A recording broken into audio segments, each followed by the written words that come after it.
Herzlich willkommen zu einer neuen Folge vom Podcast Software Testing. Ja, manchmal überschlagen sich ja die Ereignisse. Als ich den Aufnahmetermin mit der aktuellen Interviewpartnerin ausgemacht habe, wusste ich noch nicht, was ein paar Wochen später sein wird. Ja, und mittlerweile ist es so, Claudia Dusser-Zieger ist die neue Präsidentin des ISTQB, des International Software Testing and Qualification Board.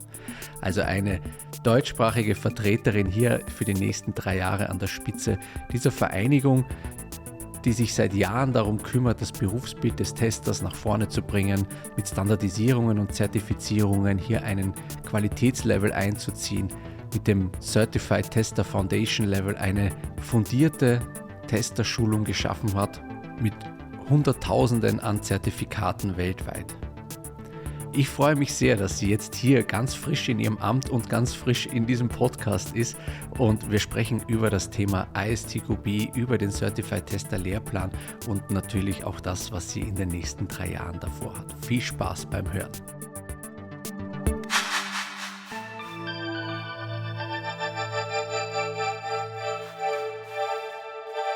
Hallo Claudia, herzlich willkommen im Podcast. Hallo Richie, herzlichen Dank für die Einladung. Ich freue mich sehr.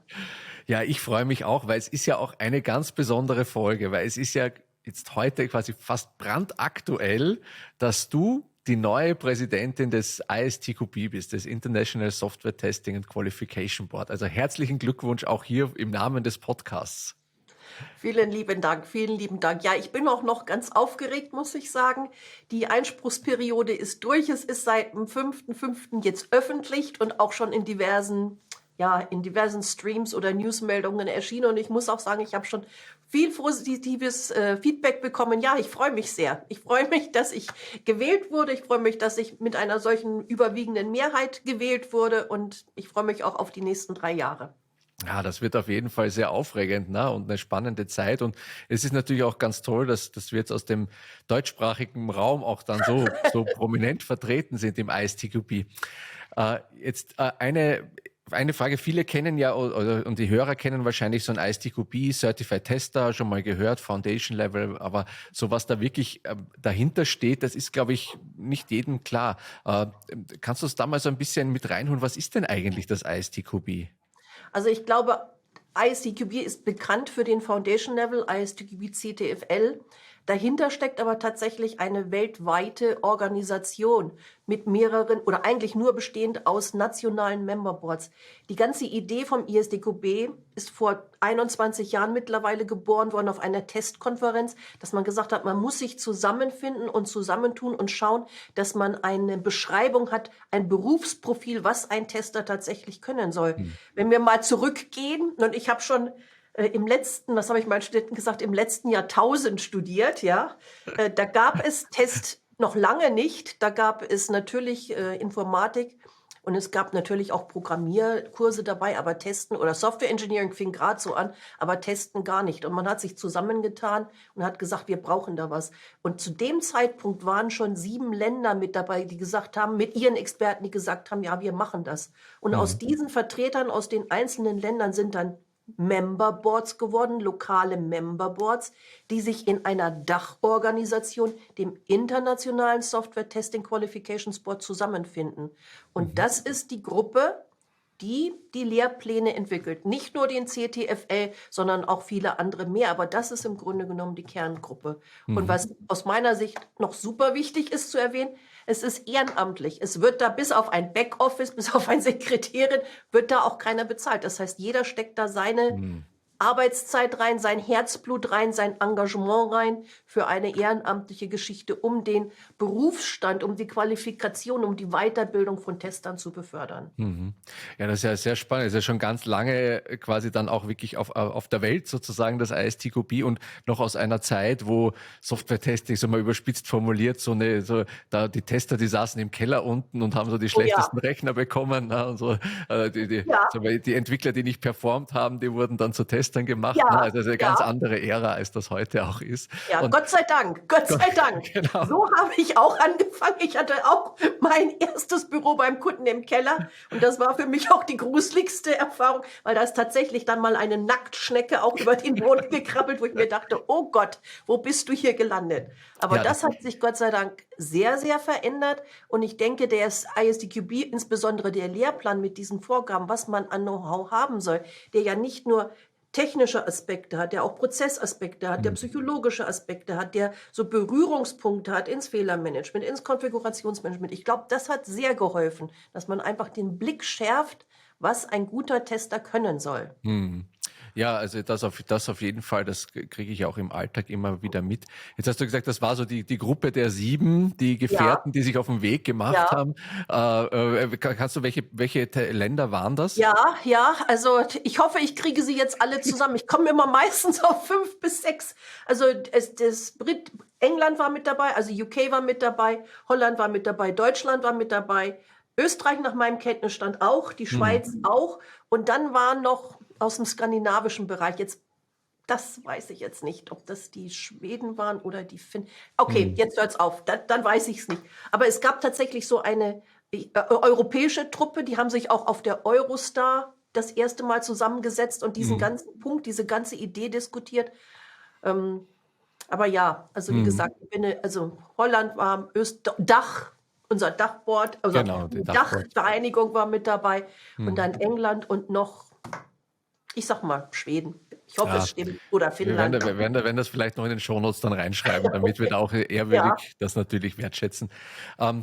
Und ja, wie viele sind es heute? Was du da so? Ja, also wir sind sehr, sehr, sehr gewachsen. Wir sind mittlerweile 68 Memberboards, 68 nationale Memberboards, fast weltumspannend. Also es gibt schon noch ein paar Fleckchen Erde, die wir nicht mit abdecken, aber das ist dann so die Wüstenregion von Nordafrika und so, also Sahara-Zone. Im Grunde genommen sind wir schon sehr, sehr, sehr gut vertreten. Manchmal nur für ein Land zuständig, wie jetzt in Österreich oder in Deutschland, manchmal auch für eine Region zuständig, wie das südosteuropäische Board, das mehrere Länder abdeckt, oder das südamerikanische Board, das mehrere Länder in Südamerika abdeckt. Aber im Grunde genommen hat sich das sehr verbreitet. Ich denke, es war tatsächlich ein Bedarf da.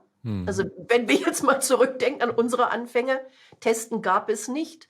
Was muss ein Tester können, dass es die Entwickler sind, die zu schlecht sind zum Entwickeln? Ja, das kenne ich auch noch. Also das war ein Bedarf da und es hat gezündet. Also die Notwendigkeit, dass man Leute auch ausbilden kann, wenn man jetzt sagt, man braucht Test, dass man auch weiß, wo man sie hinschicken kann.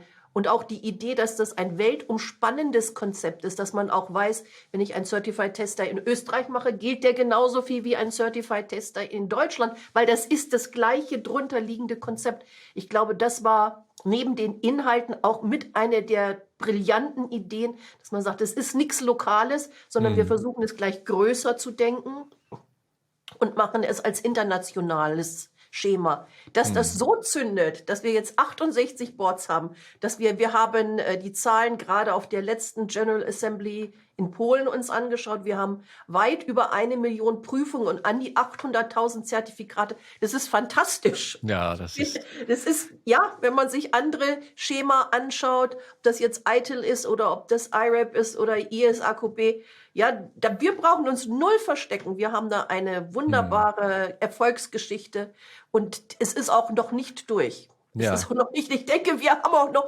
eine gute und eine brillante Zukunft vor uns. Ja, jetzt, du hast gerade gesagt, also der Foundation Level, das ist ja quasi so mit die Basis, der Einstieg ja auch für die meisten, und ich nehme auch das mit den meisten Zertifikaten weltweit, das einfach auch der Einstieg, man findet sich auch immer wieder in Stellenbeschreibungen jetzt, es hat ja auch seinen Weg einfach in die Wirtschaft gefunden, es ist Anforderung auch an Tester, wenn die irgendwo einen Job angehen wollen, dass die auch diese Zertifizierung haben oder dann in den Unternehmen auch ausgebildet werden. Und jetzt steht ja mit dem, da quasi ein zweites Highlight mit deiner Präsidentschaft, jetzt gerade auch noch der neue Foundation Level im Raum, der jetzt quasi auch veröffentlicht wurde, also eine neue Version 4.0 des Lehrplans. Was sind denn da so die Highlights? Was macht denn den jetzt so besonders? Ja, also was wir im 4.0er versucht haben, ist, dass wir den Foundation Level mehr an die gelebte Industriepraxis ranzuführen. Man muss ein bisschen zurückdenken. Der Foundation Level ist ja 2001 entstanden in seiner Urform und dann sicherlich schon überarbeitet worden. Die letzte Version vor der 4.0, die 3.1, ist von 2018, also auch schon dann 4, 5 Jahre. Und das Mhm. waren von der Grundidee die Dinge, die wie das kleine Einmaleins, die nach wie vor wichtig sind, aber noch stark orientiert auf ein V-Modell, noch nicht so sehr in der agilen Welt angekommen. Und wir haben uns jetzt vorgenommen für die 4.0, dass wir diese gelebte Praxis, denn viele Unternehmen haben schon ihre Version von agiler Entwicklung, wie die auch immer aussieht, haben sie schon. Und wir wollten Ideen aus der agilen Entwicklung oder aus dem agilen Tester auch, Prinzipien dort, Vorgehensweisen, wollten wir in unser Kernprodukt mit reinmergen. Das heißt, der neue CTFL 4.0 hat sehr viel mehr einen agilen Anteil, um näher an den tatsächlichen Testern, näher an den Teammembers, die dann testen, oder an den Entwicklern, die dann testen, dran zu sein. Also das Mhm. ist für mich der große Durchbruch, dass man sich da aus dieser sequentiellen, wo man herkommt, dass man sich da so ein bisschen einfach auch weiterentwickelt. Die Ja. Dinge, die alten Dinge sind, wie soll ich sagen, die alten Methoden sind nach wie vor valide und gültig, aber man setzt das jetzt in einen neuen Kontext. Und ich glaube, das ist für gerade neue Berufsanfänger oder neue Tester in der Industrie ist es wichtig, wenn sie sehen, dass um sie herum agil entwickelt wird, ob das jetzt Scrum ist oder Kanban oder was auch immer, dass sie sich da einfach besser reinfinden. Und Mhm. da mussten wir uns ein bisschen befreien und den Horizont zumindest so weit erweitern, dass wir Dinge mit reinnehmen. Und ich denke, das ist sehr gut gelungen. Ja, ja. Ja, also da kann man nur die Daumen drücken, dass das jetzt auch auf dem Markt auch so akzeptiert wird und Ja, angenommen wird. Ne? Aber davon gehe ich ja, nochmal aus. Ich meine, der ISTQB Foundation Level hat jetzt einfach auch schon viele Schleifen gedreht, ne? Und ist immer ja. wieder verbessert und angepasst worden. Und sagen wir, so eine Praxisausrichtung, das ist natürlich auch total wertvoll. Ja.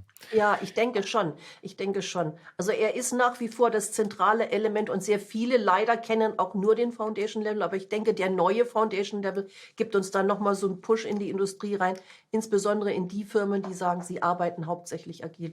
Und ja, Hm. du sagst es, es ist brandneu, weil auch der wurde auf der General Assembly in Polen freigegeben und ist vorgestern veröffentlicht worden. Also Hm. auch ganz heiß, Ja, es ist ja brandneu. hier, wir sind hier am Puls der Zeit mit diesem Ja, Podcast. Das ist ja, absolut, ist ja, absolut. ja. Also es kann sich jeder von der Webseite jetzt die Sachen runterholen und es gibt Hm. auch Webinare dazu, die die Unterschiede erklären. Das können wir vielleicht auch in die Shownotes tun, die Hm. Videos, die es dazu gibt. Genau, das ist eine Doch, gute es Idee. ist wirklich total. Hm. Noch pulsiger können wir gar nicht sein. Ja, ja. Jetzt hast du ja gesagt, es ist ja nicht der einzige, ne? Aber viele Nein. kennen nur den Foundation Level. Was gibt es denn noch so an Zertifikaten, an Ausbildungen? Ja. Ja, also der Foundation Level ist quasi die Wurzel, unser Kernprodukt. Und dann haben wir darauf aufbauend mehrere Ströme oder mehrere Säulen, sag ich mal. Zum einen haben wir aus der klassischen Welt noch kommend den Testmanager, wo es wirklich um Testmanagementaufgaben geht, um Abschätzung, um Projektplanung, um Testprozessverbesserung. Also klassisches Testmanagement, der übrigens auch gerade überarbeitet wird, um in diese agile Welt zu heben. Dann noch den Test Analyst, wo es sehr viel mehr noch um Testentwurfsmethoden geht. Also da wird noch sehr viel detaillierter auf unterschiedliche Whitebox- und Blackbox-Verfahren eingegeben. Und dann den Technical Test Analyst. Das ist so ein Überblick über alle anderen nicht funktionalen Testbereiche, also Performance-Test und Security-Test und Usability, aber nur so überblicksmäßig. Hm. Und da oben drüber haben wir auch noch eine Expert-Schiene. Ich mache aber, weil ich gerade über Performance und über Security geredet habe, tatsächlich mit einer zweiten Säule weiter. Und das sind die Spezialisten. Und bei den Spezialisten haben wir uns gesagt, es gibt viele Themen, die vielleicht nicht die breite Masse betreffen, wie jetzt den Foundation Level, der für mich tatsächlich das kleine Einmaleins ist, sondern Hm. es gibt tatsächlich Nischen. Jemand interessiert sich für Security und möchte sich nur um das Thema Security Testing kümmern oder um das Thema Performance oder um das Thema Usability. Oder wenn wir jetzt sagen, man guckt in die Technologierichtung, vielleicht AI-Testing oder Mobile App-Testing. Oder wenn wir sagen, wir gucken in eine bestimmte Domäne, dann vielleicht Automotive Testing. Das heißt, wir haben noch eine Säule, wo wir tatsächlich Lehrpläne haben, die einen bestimmten Fokus haben, einen Ja. ganz klaren, abgegrenzten Fokus. Also Hm. definitiv nicht die gleiche Bandbreite wie jetzt der Foundation Level. Aber für Nische hört sich jetzt auch zu klein an, aber für bestimmte Themen, wenn man sich da reindrehen will, sich da reinfuchsen will, sind diese Lehrpläne perfekt. Und dann haben wir noch eine dritte Schiene, oder eine dritte Säule, das ist die Agile-Säule. Da arbeiten wir auch gerade an neuen Lehrplänen. Der Agile Test Leadership at Scale, da geht es um agiles Testen in skalierten agilen Projekten, also in einem Kontext, wo man mehrere Release-Trains hat, die koordiniert werden müssen. Auch ein sehr spannendes Thema. Da haben wir auch schon einen eintägigen Kurs draußen, der wird gerade noch erweitert auf einen zweitägigen Kurs. Also wir haben tatsächlich auf der Basis vom Foundation Level, und das ist nach wie vor der Kern, also da wird sich auch nichts dran ändern, das ist das kleine Einmaleins. Kann man halt dann Algebra machen oder Geometrie oder was man auch immer Schönes machen will. Ja. Und dann kann man sich quasi spezialisieren. Ja, wobei der Mathematikvergleich vielleicht den einen oder anderen abschreckt. Also, wenn ich an meine Schulzeit denke, ich weiß nicht. Ja, aber ich sag mal, das kleine Einmaleins kennt, glaube ich, jeder. Und dann den Rest, das muss man dann tatsächlich schauen. Ja, also beim Einmaleins war ich auch noch dabei. Jetzt, das ist ja eine ganze Menge an Lehrplänen, die da auch entstehen. Ja. Wie schafft denn das ISTQB das? Wie arbeitet man da an so einem Lehrplan? Wie entstehen die? Setzt sich da einer hin, schreibt das und sagt, ja, das ist es dann, oder?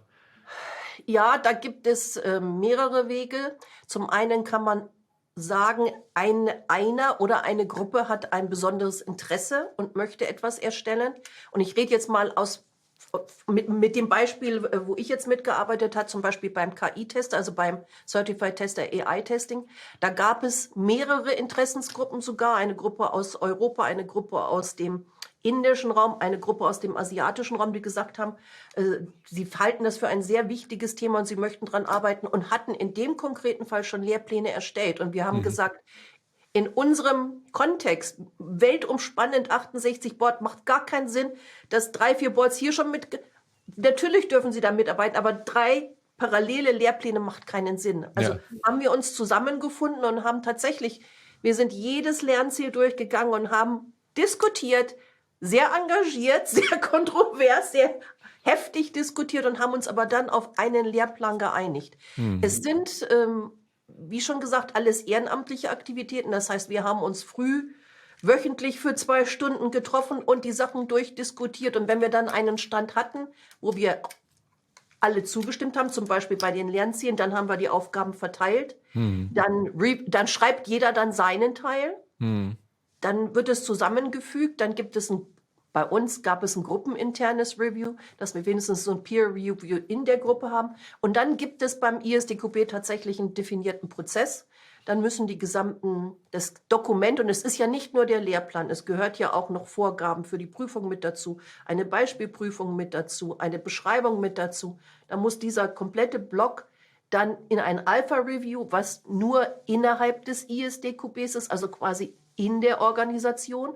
Und wenn das bearbeitet wurde, da kriegt man Kommentare zurück, die müssen beantwortet werden. Man muss mit dem Autor der Kommentare reden. Und wenn das alles durch ist, geht man dann durch ein Beta-Review, dann macht man das Ganze in einem größeren Kreis. Dann kann man also auch Trainingsprovider mit dazu nehmen oder Exam-Provider mit dazu nehmen, die halt nicht im ISDQB sind, sondern außerhalb dieses geschlossenen Kreises sind. Auch da kriegt man wieder Feedback und muss das bearbeiten, muss das einarbeiten, muss Rede und Antwort stehen. Und dann geht die Entscheidung tatsächlich zum ISDQB, zum Abstimmungsgremium. Wir haben ein Gremium, das nennt sich, oder eine Veranstaltung, die nennt sich General Assembly. Und dort werden solche Entscheidungen vorgelegt. Das heißt, das Dokument oder dieses Release-Paket in der Qualität wollen wir es freigeben oder nicht. Ja. Also und der Prozess ist mühsam, also es ist viel Arbeit, aber ich denke, das hilft dann, um auch die Qualität zu erreichen, die wir darstellen wollen. Ja, also ich glaube auch, ich meine, das sind natürlich einige Schleifen, aber das ist natürlich auch total wichtig, wenn so ein Standard geschaffen wird, ne? Und auch, sagen wir, die ganzen kulturellen Unterschiede, die ganzen persönlichen Unterschiede und so, dass das dann auch alles dann da Einfluss findet und dann ein guter Lehrplan wird, den man dann auch international ausrollen kann. Ne? Ja, Genau so ist es.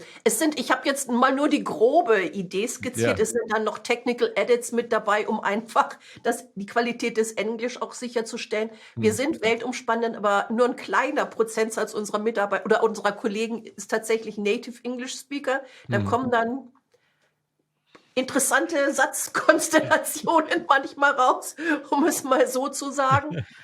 Also auch das ist dann noch zwischendrin Ja, eingefasst, weil man es einfach braucht. Aber nee, es ja, ist ein klar. langwieriger Prozess. Ja. Und Und das funktioniert aus meiner Sicht relativ gut. ja, ja. Ja, also ich meine, das hat ja jetzt ja auch 20 Jahre Erfahrung quasi dahinter, das da hinzubringen. Und wenn dann so eine englische Version da ist, wie kommt es dann dazu, dass es dann auch, es gibt ja auch vom Lehrplan auch deutsche Versionen, jetzt bei Ja, uns zum Beispiel, in anderen Ländern wahrscheinlich auch. ja, ja. Also es ist so, dass Englisch ist die Hauptsprache oder die Kernsprache vom ISDQB und jedes Memberboard hat das Recht, diesen englischen Lehrplan als auch die englische Musterprüfung zu lokalisieren. Das Mhm. heißt, jeder, der möchte, kann es in seine Sprache lokalisieren. Es ist natürlich viel Aufwand, darum passiert es nicht allzu häufig, aber es passiert. Hm. Wir in Dach, also es ist ja nicht nur, das geht das deutsche Board, sondern auch mit dem österreichischen Board und dem Schweizer Board, arbeiten da ja sehr eng zusammen und erstellen in der Regel die deutschen Versionen. Ich weiß, das französische Board macht Übersetzung, ich weiß, dass Japan Übersetzung macht, Korea macht Übersetzung. Das Hm. heißt, es gibt viele Lokalisierungen, die werden aber von den Memberboards selber getrieben. Es gibt dann in Bezug auf die Übergangsperioden für diese Lokalisierung auch noch bestimmte Regelungen. Also die haben ein bisschen mehr Zeit, Hm. weil sie können ja erst quasi aufsetzen, wenn zumindest die Beta-Version von den Dokumenten da ist, damit sie nicht zu viel nacharbeiten müssen. Aber ja, die Idee ist wieder, die Lehrpläne, das Wissen so nah an die Kollegen, an die Mitarbeiter ranzubringen, dass sie wirklich von profitieren. Und es ist noch nicht so, dass alle in der IT tatsächlich nur Englisch sprechen. Wenn ich Ja. jetzt mal gerade an Deutschland denke und an seine Behörden denke, und auch da wird viel Software entwickelt und getestet, da ist zum Beispiel Englisch noch eine große Hürde. Hm. Hm. Ja. Und ich Ja, könnte und mir ich meine, vorstellen, dass das in Korea oder Japan genauso ist. hm. Also Hm. Ja, das ist natürlich auch ein toller Service, der hier dann auch gerade zum Beispiel im deutschsprachigen Raum geboten wird. Und ich meine, weiß es ja, ich bin ja auch zum Teil bei diesen Übersetzungen auch mit dabei. Das ist auch harte Arbeit, das zu tun. Das ist es, absolut. Auch das ist wieder Arbeit. Ja. Ich glaube, was viele Leute nicht sehen, ist, dass tatsächlich der Großteil der Arbeit, ich würde mal sagen 98% ist alles ehrenamtlich. Und darum dauert es manchmal auch ein Hm. bisschen. Und darum sind auch die Prozesse manchmal etwas zäh. Es ist nicht, weil irgendjemand böswillig die Sachen hinten runterfallen lässt, sondern es Ja. ist etwas, was halt zum normalen Alltagsjob dazukommt und man versucht, sich Zeitslots zu reservieren. Aber das funktioniert nicht immer. Und dann hängt es von dem, wir nennen die Taskforce-Leiter, die halt die Lehrpläne verantworten, dann hängt es ein bisschen vom Geschick, vom diplomatischen Geschick des Taskforce-Leiters ab, wie er die Leute zusammenkriegt oder nicht. Hm. Ja. Ja, Ehrenamt ist immer so auch eine Ja, Sache. Da ist genau. halt mit Ist viel immer so eine Leidenschaft und Sache. Engagement drin und Ganz das genau. hat dadurch einfach auch eine längere Durchlaufzeit immer. Ne? Das muss man auch Ganz sehen. Ja. genau. Ganz genau. Du hast jetzt kurz erwähnt, so Begriffe wie Trainingsprovider und Prüfungen und sowas. Wie funktioniert denn das? Also das ISTQB macht ja jetzt eigentlich nur den Lehrplan. Ne? Ja, Und so eine ja, Beispielprüfung hast du gesagt und vielleicht ein paar Rahmendokumente dazu. Aber was passiert dann? Wie kommt das in den Markt hinein? ja. Wir haben beim ISDQB aus meiner Sicht eine sehr schöne Gewaltentrennung. Das ISDQB selber erstellt nur die Lehrpläne. Wir tragen es auch ein bisschen in den Markt rein, weil wir eine Marketingabteilung haben und eine Webseite haben. Und die Hm. haben jetzt auch die Webinare gemacht und machen so kleine Videoclips, um das bekannt zu machen. Aber das ist eigentlich nur der eine Aspekt. Die zwei anderen Partner in unserem Ökosystem sind tatsächlich die Trainingsprovider, also die Firmen, die die Trainings anbieten, die den Inhalt aufnehmen und dann in Trainingsmaterial umsetzen. Wir erzeugen ja nur ein PDF, also wirklich ein Dokument. Das sind Hm. keine Unterlagen, daran kann man nicht schulen. Da kann sich jemand zu Hause hinsetzen und das alleine durcharbeiten, aber es ist kein Training. Das heißt, der zweite wichtige Partner sind die Trainingsprovider, die nehmen die starten von dem Lehrplan und erstellen dann Schulungsunterlagen, erstellen vor allen Dingen auch Übungen dazu Hm. und schulen dann die Teilnehmer. diese Unterlagen müssen auch von den Memberboards akkreditiert werden. Hier ist wieder der Fokus auf der Qualität. Man möchte sicherstellen, dass alle Inhalte abgedeckt sind, dass es korrekt abgedeckt ist. Das heißt, da liegt die Aufgabe bei den Memberboards, dass sie ihre Trainingsprovider akkreditieren.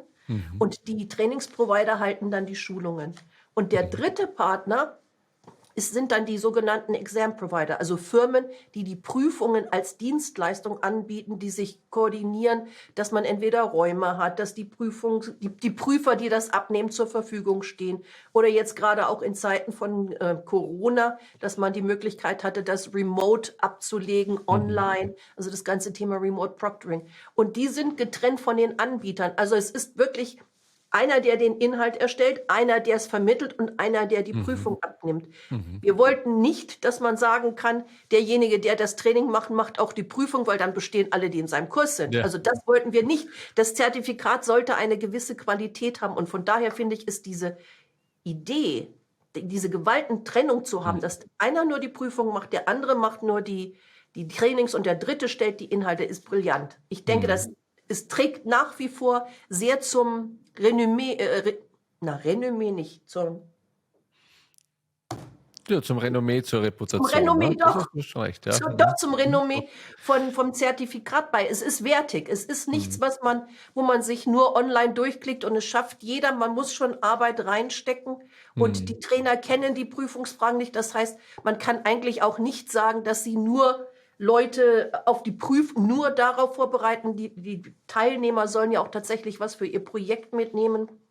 Ich finde, das ist eine sehr gute Idee. Also wir haben tatsächlich diese 3 Partner, die mitspielen und wo auch, je nachdem, wie das die nationalen Boards machen, wo auch ein reger Austausch stattfindet. Also wir treffen uns zum Beispiel in Deutschland mit unseren Trainingsprovidern, mit den Exam-Providern so an die 4-5 Mal im Jahr. Jetzt mit Corona die meiste Zeit online, aber einmal im Jahr dann hoffentlich auch in Person, wo wir uns zu neuen Themen, zu Fragestellungen, wenn zum Beispiel aus dem Kreis der Industrie, also über die Trainingsprovider reinkommen würde, es wäre ein dringender Bedarf an Big Data Testing oder an Machine Learning Testing, was auch immer. Man tauscht sich aus und ich finde, das ist sehr wertvoll. Und gibt es denn auch die Möglichkeit, das irgendwo in der schulischen Laufbahn zu verorten? Also das ist ja jetzt etwas, was ja, also Trainingsanbieter sind ja typischerweise ja eher so in der Wirtschaft, aber es wäre natürlich schön, wenn wir ja auch unsere Studenten oder die Jugendlichen damit bekommen, die Berufseinsteiger. Ja. Was gibt es denn da? Ja, also auch da hängt es wieder von den nationalen Boards ab. Und Rich, ich weiß jetzt gar nicht, wie ihr das in Österreich macht. Ich erzähle mal wieder, wie wir es in Deutschland machen. Wir haben im deutschen Testing Board eine Gruppe, die sich mit den Hochschulkontakten beschäftigt. Wir schreiben regelmäßig die Professoren an oder wir treffen sie auf GI, TAF-Treffen oder auf diversen anderen Testkonferenzen und bieten ihnen das Material vom CTFL an. Das heißt, wir geben ihnen quasi die Unterlagen und sagen, sie können das verwenden oder nicht. Jetzt ist es so, dass wir in Deutschland und woanders wahrscheinlich auch die sogenannte Freiheit der Lehrer haben. Das heißt, die können sich dann entscheiden, ob sie es nehmen wollen oder nicht. Aber wir haben mittlerweile mehr als 50 Hochschulen, wo wir einen Kontakt haben, der die Unterlagen schon mal entgegengenommen hat. Und ich weiß zumindest von 3 Leuten oder vielleicht sogar 4 im deutschen Board, die auch als Dozent an Universitäten tätig sind. Ich zum Beispiel auch, weil ich wohne noch in dem Ort, wo ich studiert habe und ich weiß, dass die nach wie vor keine Testvorlesung haben. Und mein Feedback ist jetzt von den Studenten, ich mache das jetzt mittlerweile 11 oder 12 Jahre, ist, dass sie gerade die Kombination von der Theorie mit den Einblicken aus Projekten, weil ich natürlich schon sage, und in der Praxis sieht man das so und da ging es ganz schlecht, weil so und so, das schätzen die sehr. Ja. Also der Austausch, also finde ich es immer sehr erfrischend, mit jungen Leuten zu arbeiten, aber auch dieser Austausch, dass man so ein bisschen die Industriepraxis neben die Theorie legt, das funktioniert sehr, sehr gut. Also das geht auch und wir bieten es beim GTB auch an. Ich weiß zum Beispiel, dass das englische Board eine Initiative startet, die Inhalte in einen Lehrberuf reinzubringen.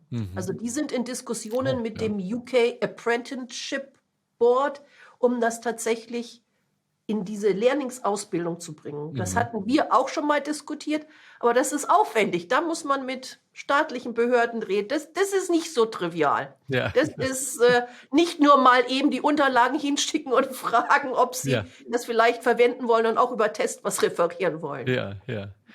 Ja, sehr spannend. Aber es ist ja toll, dass sich da auch so viel tut, dass dass da immer wieder die Bewegung da ist, das auch unterzubringen in Lehre und in der Ja, Hochschulausbildung auch. Ne? wir haben ja auch, und das betrifft nicht nur das deutsche Board, ich weiß es auch vom amerikanischen Board, ich weiß es auch von anderen Boards, wir haben ja auch tatsächlich immer von den Personen jetzt eine Mischung aus Leuten aus der Industrie, aber auch Leute von Hochschulen. Das heißt, wir haben auch schon von Anfang an eigentlich Hochschulprofessoren mit dabei, die das mit unterstützen. Also ich kann die Patricia McQuaid aus Amerika mit auflisten, die auch dort Test unterrichtet und die ist, glaube ich, von Stunde 1 mit dabei gewesen oder vielleicht von Stunde 2. Ja. Also da gibt es durchaus auch schon über die Personen in den Boards Verbindungen, aber auch gezielt Angebote, um das in die Universitäten reinzubringen.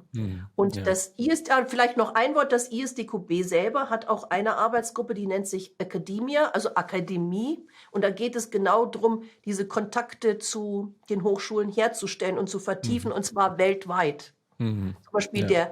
der Kollege vom polnischen Board war jahrelang Professor und hat auch Test gemacht. Also ja, Ja. da sind Kontakte. Da sind Kontakte und es funktioniert. Und jetzt versuchen sie das ein bisschen systematischer anzugehen und auch Best Practices weiterzugeben, dass man sich austauschen kann, was funktioniert gut, was funktioniert nicht gut. Aufgrund der Freiheit der Lehre habe ich auch zum Beispiel schon mal das Feedback gekriegt, was wir im CTFL lehren, ist zu einfach. Das wäre ja zu praxisnah. Ah ja, okay, ja gut. Ja, passiert Ja, auch. natürlich. Passiert auch. Ja, also kann man nur wünschen, dass es da auch noch gut weitergeht. Jetzt ist es so, du stehst jetzt so vor 3 Jahren Präsidentschaft im ISTQB. Was sind denn so wenn du so diese 3 Jahre schaust, so die großen Herausforderungen oder Themen oder die du bewegen möchtest oder lösen möchtest im ISTQB oder zumindest auf die nächsten Schritte zu machen? Ja, das sind noch ein bisschen ungelegte Eier, aber ich sag mal, die 2, 3 Ideen oder die 2, 3 Punkte, die mir aktuell am Herzen liegen und wo ich denke, was wir vorantreiben müssen. Zum einen müssen wir beim Portfolio aktueller bleiben. Also solche Situationen, dass wir 10, 11, 12 Jahre den gleichen Lehrplan haben, geht aus meiner Sicht nicht, weil die Industrie sich weiterentwickelt. Wir brauchen da einen Mechanismus, vielleicht ähnlich wie bei der ISO, dass man sagt, nach 5 Jahren spätestens muss man sagen, passt noch, passt nicht oder muss überarbeitet werden. Also ich glaube, da müssen wir aktueller werden. Am Portfolio werden wir auch arbeiten. Inhaltlich entwickeln wir uns aus meiner Sicht sowieso weiter, aber auch an der Darstellung, weil es ist tatsächlich so, dass sehr viele Leute nur den CTFL kennen und die anderen Sachen nicht.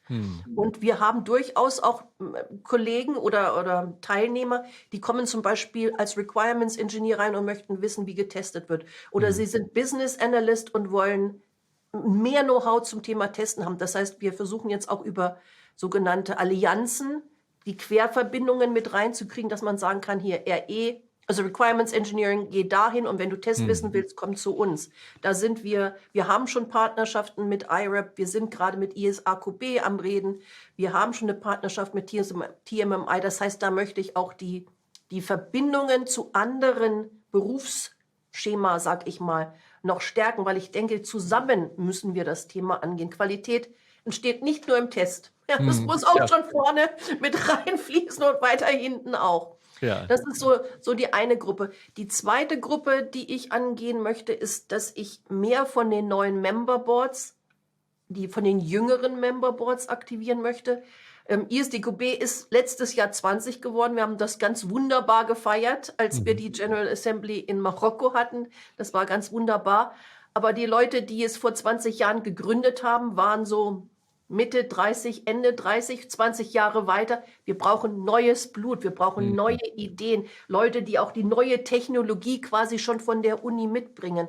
Und das ist tatsächlich eine große Herausforderung, weil viele von den neuen Boards noch so in in Hab-Acht-Stellung sind vor den gesetzten Gurus und den großen Namen, die dann schon viele Bücher geschrieben haben, wo man sich kaum traut, mal sich überhaupt zu melden und irgendwas zu fragen. Also dieses Reinbringen von neuen, jungen Kollegen, die das mittragen, die die Idee aufnehmen und auch in die nächsten 20 Jahre weitertragen, das ist ein Punkt, der, denke ich, sehr wichtig ist. Da haben wir auch gerade einige Initiativen, die wir angestartet haben.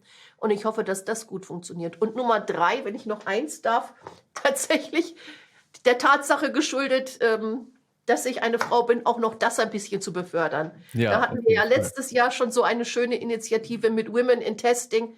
Das möchte ich gerne noch weitertreiben. Vielleicht fokussieren wir uns da auf unterschiedliche Erdteile. Ich weiß es nicht, vielleicht, ja, müssen wir mal gucken. Aber ja, das möchte ich auch noch voranbringen. Ja, das heißt, 3 tolle Punkte für deine Agenda Ja, für die nächsten 3 Jahre. ja. Und da hast du ja durchaus mal das eine oder andere zu tun damit. Ja, also langweilig wird's nicht. Das Ja, auf gar genau. keinen Fall. Und die Arbeit wird uns auch nicht ausgehen. Es ist Ja. immer genug zu tun. Ja, auf jeden Fall, ja. Ja, liebe Claudia, vielen lieben Dank für diese Einblicke ins ISTQB. Das ist mal sehr spannend, mal diesen Bogen auch einmal zusammengefasst zu bekommen und mal zu sehen, was ist denn eigentlich so dahinter, wer arbeitet da, wie wird gearbeitet, wie geht's da weiter und wohin. Ich glaube, das ist vielen gar nicht bewusst, was da auch dahinter steckt, auch an Aufwand, an Energie, an Leidenschaft, die da mit reingeht. Ja. Ne? Das ist immer toll, dass du hier das aufgemacht hast und ich finde es ganz Ja. toll, dass du da jetzt auch Präsidentin bist. Wir kennen uns ja jetzt auch schon das eine oder andere Jährchen. Und ich finde das ganz toll, dass du da jetzt die Geschicke lenkst. Und ich wünsche dir für deine Präsidentschaft alles Gute, viel Energie, viel Spaß und Freude dabei und Ja. dass da auch keine Fehler im Lehrplan drinnen sind. Ne?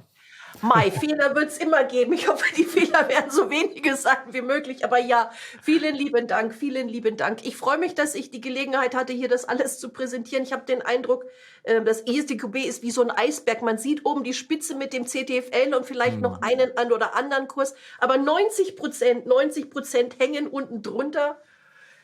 Die ganze Organisation, die ganze Arbeit und das sieht man meistens leider nicht. Ja. Aber ja, ich freue mich auf die nächsten 3 Jahre. Es werden sicherlich herausfordernde Jahre, aber ich habe auch viele Kollegen, viele Memberboards, die, denke ich, da tatkräftig unterstützen werden. Von daher Auf bin jeden ich Fall, ganz das denke ich auch. zuversichtlich. Ja, danke, liebe Claudia. Das war ein schöner Abschluss. Dir noch alles Gute und viel Erfolg für die Zukunft. Danke, Richie. Und dir das Gleiche für deinen Blog. Ciao. Ciao.